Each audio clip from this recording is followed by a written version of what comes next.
उतार चढ़ाव रहे। तेज गिरावट के बाद शानदार रिकवरी भी देखने को मिली। निफ्टी ने हफ्ते में 21,783.65 का लो बनाया था, लेकिन वहां से लगभग 1,084 अंकों की जबरदस्त रिकवरी करते हुए करीब 4.99% की बढ़त के साथ हफ्ते की क्लोजिंग देकर के आई इंडेक्स। वहीं बैंक निफ्टी की बात करें तो 49,156 के लो को छूने के बाद इसमें भी 1,845 अंकों की रिकवरी दिखाई दी और 3.75% की शानदार बढ़त के साथ यह हफ्ते में क्लोजिंग देकर के गया। इस रिकवरी से मार्केट में एक पॉजिटिव सेंटिमेंट तो आया है, लेकिन ग्लोबल अनिश्चितता और वॉलेटिलिटी अब भी बनी हुई है, जिससे निवेशकों और ट्रेडर्स को साफ दिशा फिलहाल तो नहीं मिलती दिख रही। तो अब सवाल यह है कि क्या यह तेजी टिकेगी या फिर यह सिर्फ एक बाउंस बैक है। चलिए इस वीडियो में जानते हैं पूरा मार्केट आउटलुक, टेक्निकल लेवल्स और आने वाले हफ्ते में क्या होनी चाहिए आपकी ट्रेडिंग रणनीति। सब कुछ आसान भाषा में इस वीडियो में आपको समझाते हैं। देखिए, बीते हफ्ते अगर आप बाजार पे नजर डालेंगे तो कुछ सेक्टर्स ने बेहतरीन परफॉर्मेंस दी है, वहीं कुछ सेक्टर्स में भारी गिरावट भी देखने को मिली। एफएमसीजी, सीपीएसई, मीडिया और एनर्जी सेक्टर्स में बढ़त दिखाई दी है। एफएमसीजी में लगभग 4% की और सीपीएसई सेक्टर में लगभग 2.5% की बढ़त दिखाई दी है।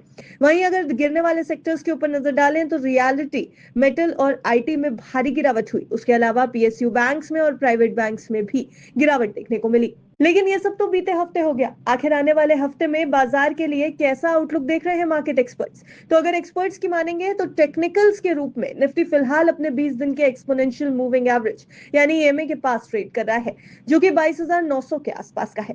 अगर निफ्टी इस स्तर से ऊपर क्लोजिंग देता है तो आने वाले दिनों में 23,400 तक की तेजी देखने को मिल सकती है।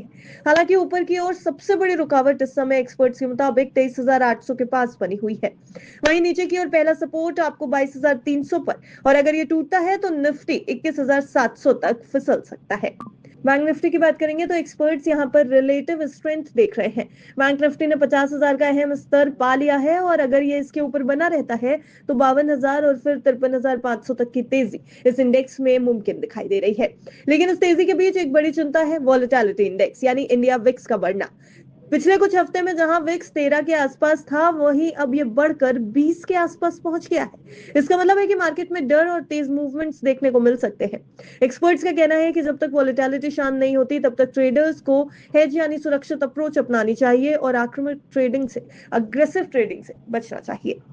वैसे अगर देखा जाए तो ग्लोबल लेवल पर भी हालात अच्छे नहीं नजर आ रहे हैं। अमेरिका और चीन के बीच ट्रेड वॉर दोबारा तेज होती दिखाई दे रही है। अमेरिका ने चीन पर 145% का टैरिफ लगा दिया है, वहीं चीन ने भी जवाबी कार्रवाई में 125% तक का टैक्स लगाया है।